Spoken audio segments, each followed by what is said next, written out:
dollar falling again against the euro today after that weak new home sale. The Dow Jones is up 105 points. This on a day when oil was up to a new time high of 96. Realized inflation was running at 0.8%. Now, there's no way that's true.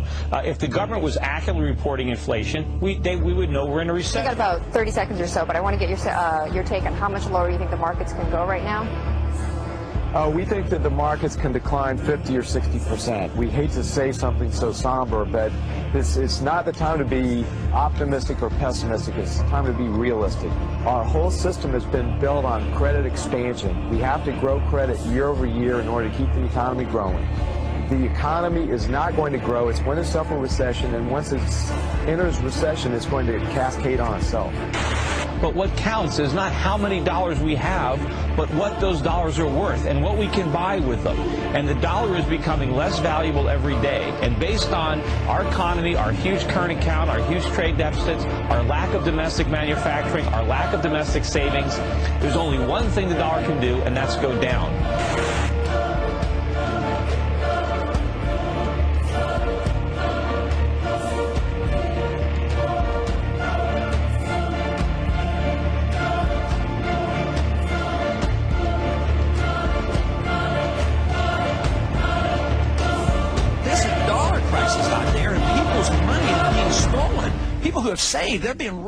Nous avons un niveau de dette qui atteint plus de 98%, qui a augmenté de 30 points au cours des dernières années. Et la France peut s'endetter. Mais regardez l'Italie, regardez l'Espagne. C'est-à-dire l'endettement, à un certain moment, ça peut peser lourd sur la croissance, sur le chômage, sur la santé d'une économie à long terme. Et si la dette publique était en réalité un mirage et que nous n'avions jamais à la rembourser? Donc il y a énormément de personnes qui sont créancières de l'État. Annuler la dette, ça veut dire appauvrir beaucoup de gens qui ont épargné, qui ont placé leur argent, et du jour au lendemain, tu vas leur dire « Eh ben, je vous ai arnaqué ». On a eu depuis 2009, une dette publique qui a littéralement explosé. Et la dette aujourd'hui, la dette mondiale, tout secteur confondu, représente 350% le PIB. On est sur des dettes qui sont aujourd'hui monstrueuses. Monstrueuses. Une dette, elle diminue quand il y a de la croissance, quand l'économie, elle est au beau fixe. D'accord? C'est-à-dire que la dette, elle sert à alimenter la croissance. Et donc, grâce à la croissance, on rembourse la dette. Sauf que depuis les années 70, par exemple en France, la dette n'a fait qu'augmenter, augmenter, augmenter, et on aura une dette qui dépassera 115% du PIB. Et ça, c'est la dette publique. On ne parle pas de la dette des entreprises, ni la dette des ménages. Donc la dette mondiale va exploser cette année. Et donc les 10 années qui ont suivi la crise des subprimes, qui s'est terminée en 2009, normalement, ces 10 années auraient dû amener plus de croissance, un assainissement des finances publiques, une situation qui est meilleure. Mais en fait, durant ces 10 années, on a eu une hausse de la dette publique. Mais on a eu également une hausse des inégalités. Et en fait, ça nous rappelle 1929. Pourquoi 1929? Parce qu'en 1929, on a eu quasiment la même chose. C'est-à-dire qu'entre 1920 et 1929, on a eu un marché haussier. C'est-à-dire que les actions ont explosé à la hausse. C'est déjà arrivé dans les années 20 aux États-Unis. L'économie connaît alors une croissance spectaculaire et tout le monde veut y prendre part. Les travailleurs spéculent à la bourse avec de l'argent qu'ils ont emprunté et perdent tout. L'Amérique plonge dans une longue crise économique qui finit par gagner l'Europe. Panique bancaire, jeudi noir à la bourse de Wall Street. Et ce qui est bizarre, c'est qu'on a eu la même chose. On a eu des politiques monétaires expansionnistes, c'est-à-dire baisse des taux d'intérêt et on injecte de l'argent. Mais durant cette même période, on n'a pas eu d'inflation. D'accord? Mais on a eu l'inflation des actifs financiers, des actions. Et puis, à un certain moment, on s'est rendu compte que la dette était trop importante, que finalement la bourse était surévaluée et ça a créé un krach. Et ce krach a duré de 1929 à 1933. 1932, mais ce krach a massacré l'économie mondiale. Massacré sur le plan du chômage, sur le plan de la précarité et bien évidemment sur le plan économique. On a eu des prix qui ont fortement baissé. Le confinement a démarré en mars. Et beaucoup de gens se disent « mais c'est fini » ou « la crise est finie » ou « on est passé à autre chose ». Mais ils oublient finalement les ingrédients et les indicateurs macroéconomiques. Et les indicateurs macroéconomiques font peur, font froid dans le dos.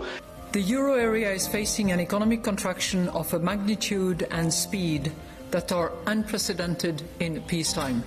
Growth scenarios produced by ECB staff suggest that euro area GDP could fall by between 5 and 12% this year. Ça ne veut pas dire que ça va être totalement catastrophique, mais ça veut dire que on ne vivra plus comme avant. On n'aura plus la facilité d'avant. C'est-à-dire qu'encore une fois, il faut être réaliste. Pourquoi les taux d'intérêt négatifs? D'ailleurs, je vous pose la question. Pourquoi des taux d'intérêt négatifs? Pourquoi des taux d'intérêt négatifs? Je vous pose la question. Le taux négatif est quelque chose que nous raconterons à nos arrière-petits-enfants et qui les fera pleurer de rire. Parce que c'est une absurdité économique et financière. Ça veut dire que plus vous endettez, plus vous recevez de l'argent. Nous sommes dans un système où nous créons de la monnaie alors qu'en face, nous ne créons pas de la richesse. Donc on a beau avoir un endettement élevé, on ne s'est jamais endetté à si bas coût. Il faut profiter de cet endettement. L'argent semble si facile à obtenir pour l'État français qu'on en oublierait presque que la machine peut se gripper à tout moment. Question. Écoute, tu es probablement, sans le savoir, créancier de l'État. C'est-à-dire que, par exemple, tu as acheté de l'assurance vie ou dans l'assurance vie, il y a des obligations. Et les obligations, c'est quoi? C'est la créance sur l'État. Tu as acheté, tu es créancier de l'État. Donc, il y a énormément de personnes qui sont créancières de l'État. Annuler la dette, ça veut dire appauvrir beaucoup de gens qui ont épargné, qui ont placé leur argent et du jour au lendemain, tu vas leur dire « Eh ben, je vous ai arnaqué ». Plus de la moitié de nos prêteurs étrangers, nos banques, sont des étrangers, des Russes, des Chinois, et qu'on doit leur faire la cour, finalement, pour qu'ils nous prêtent à pas cher, parce qu'on est pris à la gorge par 40 ans, vous l'avez dit, d'endettement. Alors, on n'est pas dans le « j'achète ma maison et je rembourse à la banque », on est dans « je subis les marchés financiers ». Donc ça, c'est évident qu'arriver à un certain niveau de dette et à un certain niveau de déficit, vous ne faites pas de plaisir à votre population, vous jouez contre elle. 92 milliards de dollars.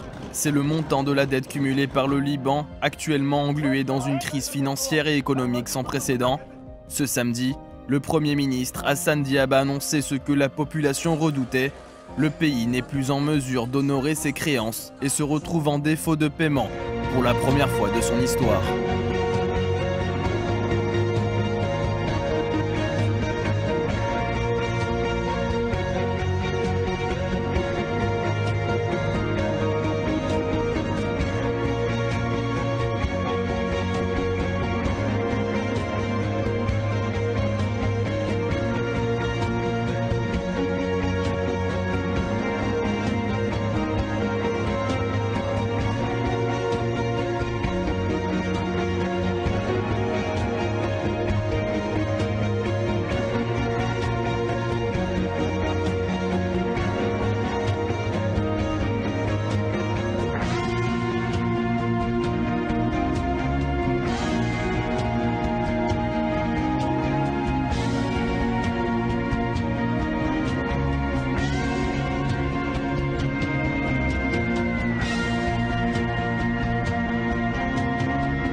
What kind of new monetary system would you like to see?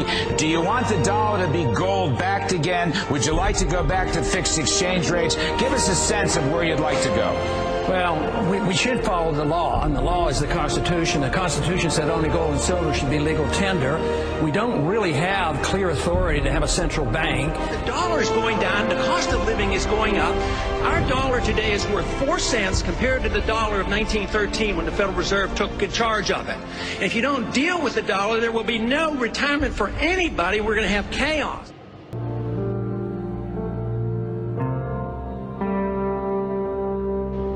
We said that Israel is about to wage a big war.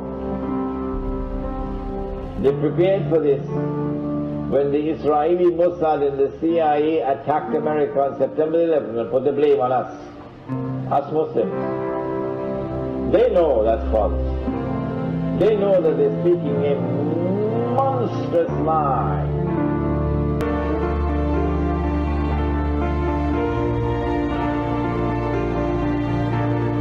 Intelligence Agency to question key terms. Supported by fact, Fox Noise today actually suggests the equipment that they need in order to protect themselves, and so you have to weigh those priorities. But I think what is an extreme and therefore kind of an extremely indefensible Republican attacks, including a plot to strike the U.S. Marine camp in Djibouti, a planned attack on the U.S. consulate in Karachi, a plot to hijack a passenger plane and fly it into Library Tower in Los Angeles, their planes into Heathrow Airport. Despite the record of success, and despite the fact that our professionals use lawful techniques, which of the attacks I have just described would they prefer we had not stopped?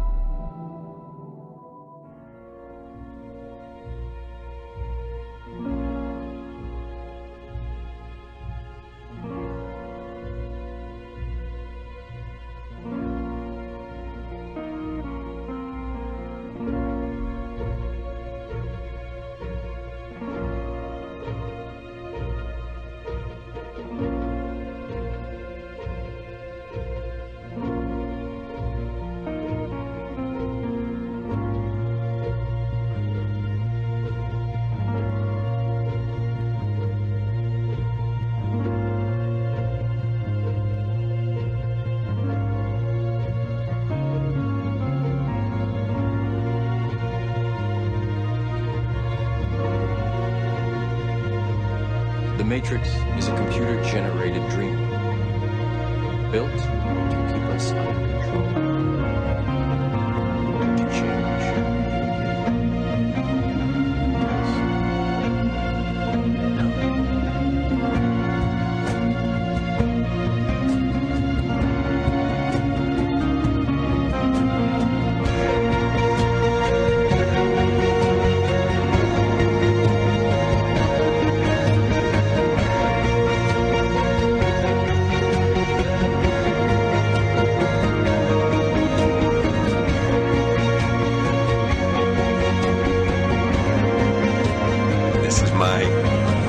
Solar panel. The system was $250 now. This is where the panels, the power comes in. It's just it's working and it's charging. See the little lights charging right now. And